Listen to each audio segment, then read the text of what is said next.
All right, guys. Appreciate y'all being here. Best time of the year, meaning we get to coach football. So I thought last week talking season was over. We'll do a little bit now, and then when I say best time of the year, I genuinely mean it. We get to go coach ball.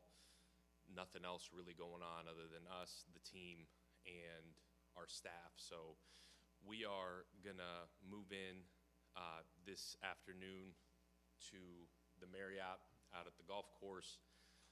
We got 13 days there as a team. Reasoning there is just to be able to take the guys, move them off campus, eliminate every single bit of distractions we possibly can, and we got 13 days. That's how it was presented to the team. They're excited about it. There's nothing, no girlfriends, no dogs, cats, whatever guys are into. It's truly just us for the next 13 days, which is absolutely huge for us. We need it. The time in college football is different where the guys really don't ever leave. So they're around all the time, but this is the one time where there's absolutely zero distractions. We're going to go 13 days up until school start. The way the calendar falls this year, school will actually be in session for really the last week of camp. So that'll be a little bit unique. That hasn't happened in quite a while, but we'll work through that as we get there. We've got 5 days here leading up to an off day, and then we've got a 4-day block finishing with a scrimmage, and then we've got another 4-day block leading into an off day. We've got a 2-day block, which will finish on that Saturday with a parent picnic and an alumni picnic all combined together to finish off that Saturday, which will be technically the last day of camp. That'll lead into a mock game week for us, a normal Sunday through Saturday, which will then lead into a game week, a normal Sunday through Saturday game week. So that's the next 33 days leading up to Baylor. Obviously, one day at a time, rock and roll. It'll be a heck of a journey. I'm sure you guys saw downstairs here. Once school starts, we'll move training table right into this facility with the new Pat Dye training center opening up. It's opening up. We'll be fully functional in there on the 17th of August.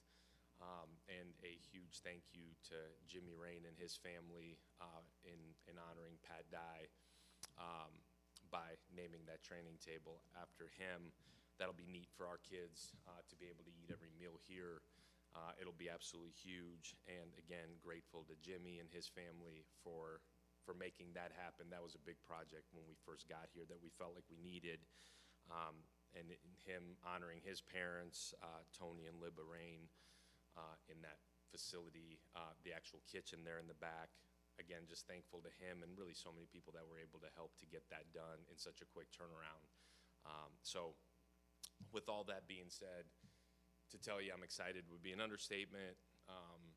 Just beyond fired up to go to work and be on the football field again with these guys, and continue to build our identity, continue to build where we got to go here to get ready for week one and get ready for a haul of a season. From an injury standpoint, I know you guys asked a couple weeks ago where we are. I'll give you guys just an update on going in, presumably, because you guys will see it tomorrow anyways. But Corey Wells, Corey is still rehabbing an injury from high school. He's in the final stages of that. We hope to have him back before the end of camp rolling. We'll see what kind of contribution he can make this year. Will McDuffie will be available towards the end of camp, coming off of surgery this spring. C.K. Murray will be back here right in the middle of camp. He had a little touch-up deal here towards the end of summer. He's doing really well. We hope right in the middle of camp he'll be back in full go. New boy rehabbing, New Boy Fagan's rehabbing. He's day-to-day. We'll have him back here really quickly. Shamar Arnu rehabbing day-to-day, should be available here within the next week as well. Devin Williams had the knee in the spring game. He'll be out for the year. And then Ty Buster had an unfortunate deal towards the end of summer, and he should be available, everything goes well, halfway through the year. So he'll be out, I would assume, the first 5 or 6 games, and hopefully have him towards the back stretch, which is unfortunate for him because he's had an incredible summer, and he is working his tail off to get back. Other than that group, we are healthy, rocking and rolling. I'll end with this. A lot of credit to Gio and his staff, and really our whole coaching staff. Again, the summer's changed so much. We're with these guys a bunch, but Gio and that staff, from his strength staff and sports science staff, have done an incredible job. Not big on posting pictures and body changes. I think that stuff will all come to fruition here in the fall. But man, they've had a really, really good summer. They've worked their tails off. A lot of guys have changed their bodies. This has been really, really big for us from a nutrition side, body side, and then ultimately these guys learning what elite level process looks like to get themselves ready to go into a gauntlet of a 12 game season. So really confident going into camp. It'll be fun. There'll be ups, there'll be downs. Biggest thing for us is to get out of camp, one, as a better football team, a closer team, and just as importantly, if not more important, a healthy football team going into camp. It really has become a battle of attrition, as rosters have evolved and changed and really shrunk in a lot of ways. I've said it before, but for us to have the success we need to have, we got to stay healthy. So there's a lot of sports science going into it, and then some luck, I think, in there as well. But how we manage practice, how we manage the ebbs and flows from a physicality standpoint, from a workload standpoint, will be absolutely huge. And we've got an elite team helping me with that as we move forward. So excited would be an understatement. I am like a kid on Christmas morning. Anybody sense that? Hopefully you guys have. That's how I feel right now. So thanks for interrupting, Taylor. What you got, buddy? This is how we're going to start the season off. You, me? I know you said 20 minutes. We got to get it in. I'm all in. Let's roll. Go Oak, Bill, Jason. Justin Hoganson, Auburn on 3. Talk a little bit more about the camp at the resort. Is that something you've done in the past? Can you do additional things there? I know you talk about eliminate distractions. Are there additional type of team building activities you can do while you're there? Is it just strictly about the distraction part, and have you done it in the past? Yeah, we did it all 3 years previously for me as a head coach. I think what's changed over the years in college football is, back in the day, everybody stayed in the dorm for 4 years. Everybody was together year-round. Now, after their freshman year, these guys are all over the place. Some guys got apartments, condos, houses. They're living a little different than we did when we were in college. So they're just everywhere. The distractions naturally come from guys driving back and forth. There's always something. Man, I'm going to sneak an hour nap in here. Well, then I don't set my alarm. Like, all of those things. We talk so much about process.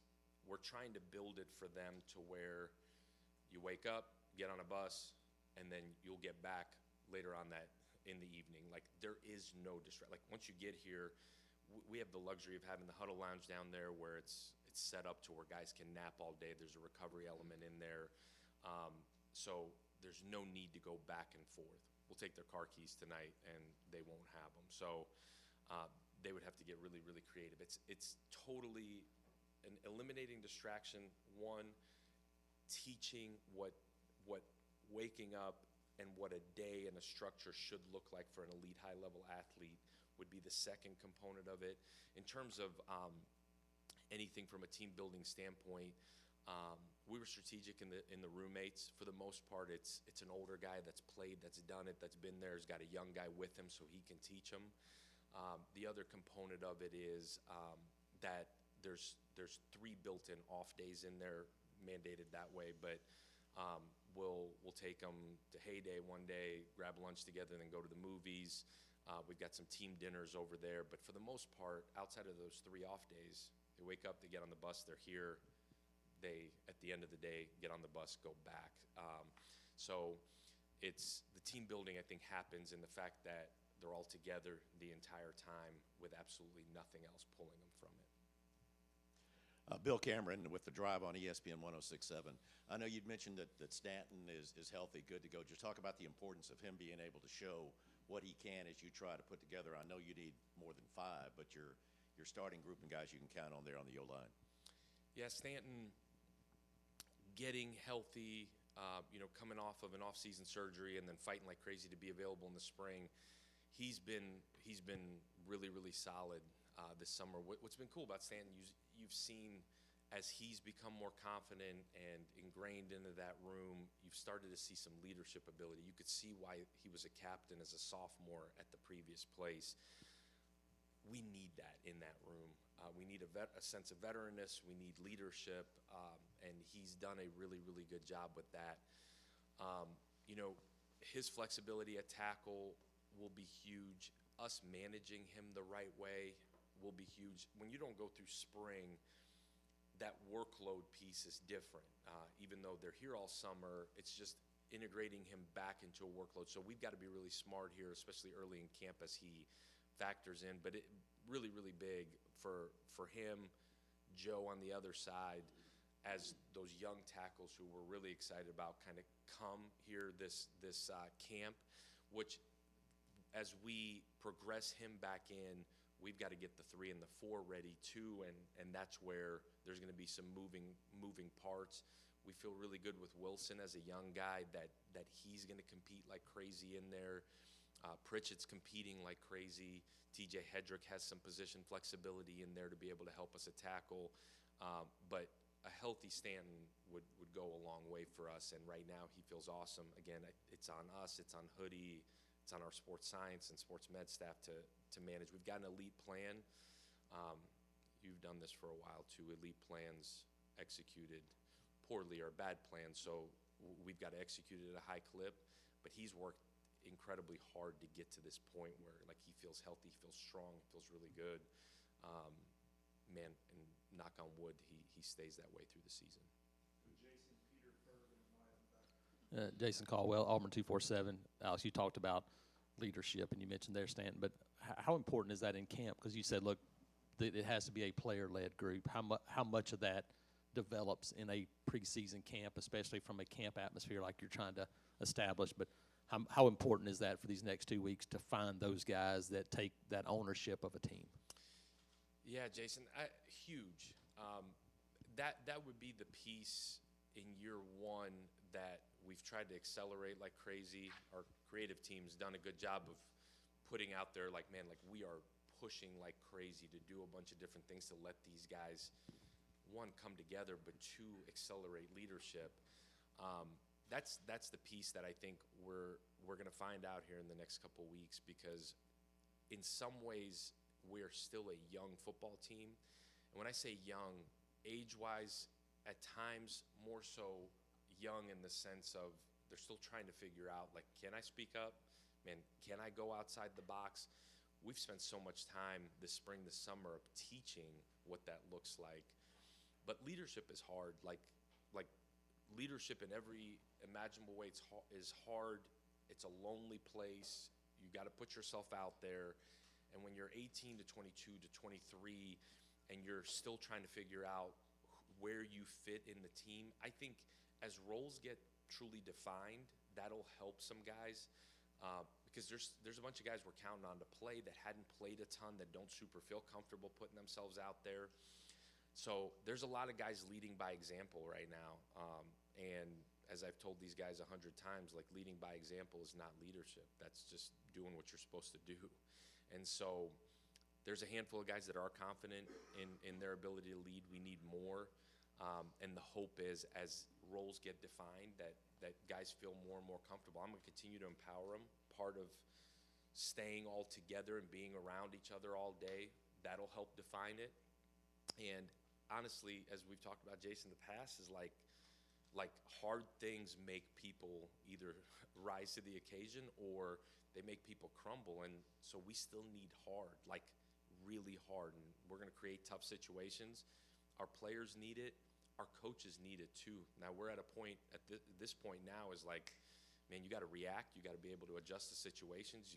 Guys will get banged up. Like, who's next? How ready are we? How much depth do we have? How do we respond to that as coaches? So just like our players need it, our coaches need it too, and we're going to create some of that. Some of that will naturally happen. Peter Atticus from AL.com. You mentioned during spring about Elijah Melendez being somebody that you wanted to see become a leader. What have you seen from him, I guess, both from that standpoint and a physical standpoint this offseason, and where is he now compared to, say, when you first got here? Yeah, Elijah, he's the perfect example of what I was just talking about. Elijah played right around 250 snaps a year ago, wasn't an every down starter, and he's worked himself into that physically, mentally. He's earned the respect of his teammates. Now this next step for him is actually putting himself out there. And again, leadership is not breaking down a huddle. Leadership is when nobody's around, can I put myself out there and hold people to a standard that naturally they don't want to be held to. He's got to grow in that regard. And I think as he plays more and more and has success on the field, he'll continue to do so. He would tell you when you meet with him that he's sick of me talking to him about it, because I do think he has that ability. But again, until you've proven it on the field, I think sometimes it's hard at that age to just put yourself out there. So he's got to continue to grow. He's had an incredible summer. He physically has continued to change his body. There's some freakish things in there, like I could work as hard as he could. I probably wouldn't look like that. Although maybe I can try. But he's done a really, really high-end job of getting his body right, his process right. The last step for him is putting it on the field and then having the leadership element mesh with it. You want him, Xavier, Bryce, Riddick, like that crew to lead in every imaginable way. It's got to come from the middle of your defense. You're communicating, the guys in front of you, the guys in the back end, everything goes through you. So naturally, there has to be some leadership in there. We're going to keep force feeding him. And Dirk's done a good job. Coach Wilson's done a good job. We got to continue to force feed Elijah. He's got it in him. He's just got to get comfortable. It's uncomfortable. It's hard. Justin Ferguson, Auburn Observer. A couple weeks ago in Tampa, you told us you want like 6, maybe 7 or 8 receivers you can trust this season. I was curious, what's your approach to that, like numbers-wise, for a running back? Obviously, y'all have a lot of depth there and a lot of guys who've played before. Just kind of how, as much as y'all like to run the ball, how many running backs do you want to use this season? Yeah, great question. I think in the perfect world, I've always told our offensive staff, you need 3.5 ready to go into a game. Meaning, naturally, those guys take a good beating. Like, you got to go into the season with 5. And then as guys get banged up, you want to have 3.5. I say 3.5. We've always looked at it as 2 guys that truly rotate drive to drive, and then a third guy that's ready to sub in at any point. That competition is going to be fascinating in camp. Like, as we went through the depth yesterday, there's, like, I'll give Omar a lot of credit. Omar Mapson's a young guy that played a little bit as a freshman, really as a 17-year-old freshman, a kid that reclassed. I have to keep reminding myself that he just turned 18 years old, which is crazy. You talk about a guy that this place means something to, and he shows up and works that way every day. Like, that's a guy that we came into spring and really didn't know much about other than the little bit of film you saw from a year ago. And, like, he doesn't say a whole lot, but he's on a mission to win a job. And he has pushed others in that room to either get on his level or they're going to struggle. So, like, that there's a guy that I don't know that I knew a ton going in, and to his credit, he just keeps showing us why he should play. And then you got a guy in Cobb that's played a bunch. You got a guy in Bryson that's played a bunch, just not here. And then you've got Nikai Davenport who's played a bunch, again, not here. And you got Tay Meadows who's played a bunch, not here. And then you got Alvin and the rest of that crew that's trying to figure it out. We're going to rep 5 to 6 guys here early in camp, and then as we get closer to the season, whoever the 1 and the 2 are will start to peel back a little bit just purely from a health standpoint and let some other guys get in the rotation. But that competition will be interesting. Like 1 through 5 will be fascinating because Bryson didn't go through much of spring. So how he goes through fall camp will be huge. Where does he fit? Cobb's going to keep getting pushed. He's had a phenomenal summer. I should give him his flowers. He's gained a bunch of weight. He's changed his body. I think him playing, carrying the ball 200 with receptions, 200 whatever times a year ago, I think he figured out, like, man, this body, like, to sustain that for another year, I better put some weight on, some bulk. He's done a really good job. He's bought in nutritionally. He's bought in from a weight room standpoint.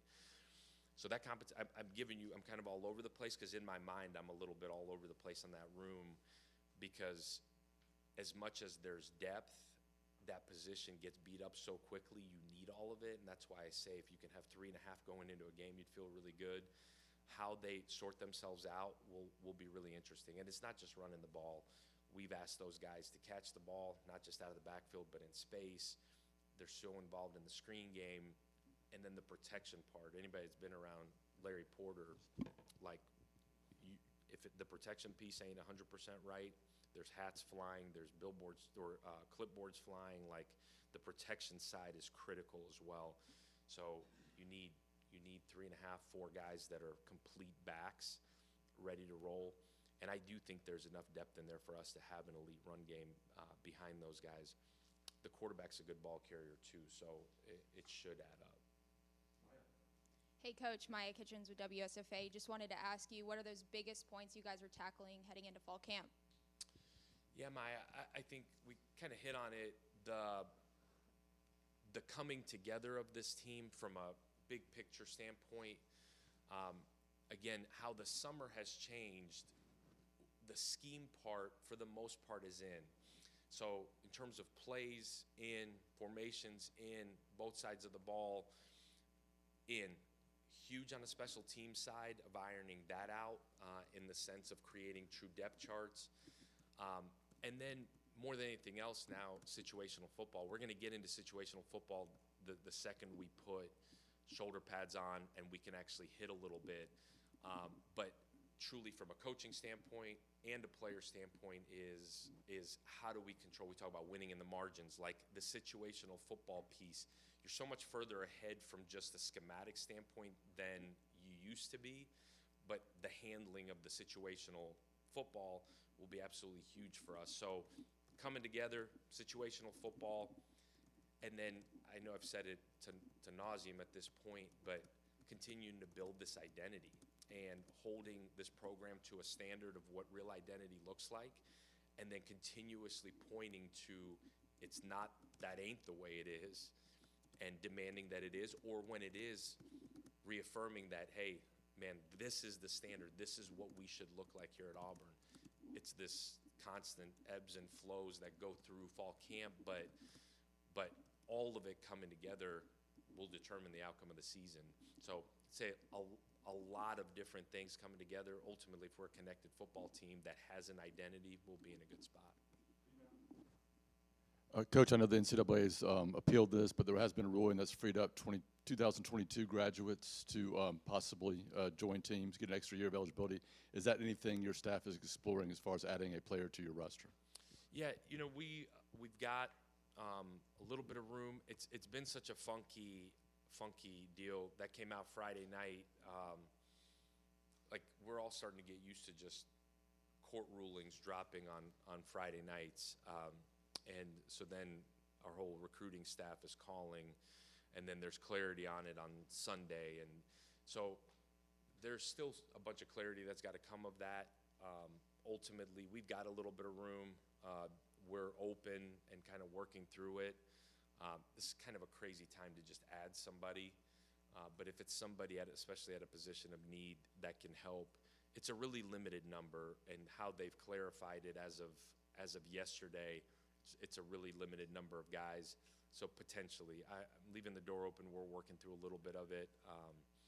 if it's the right fit, I certainly wouldn't be opposed to it. Thank you, guys. War Eagle.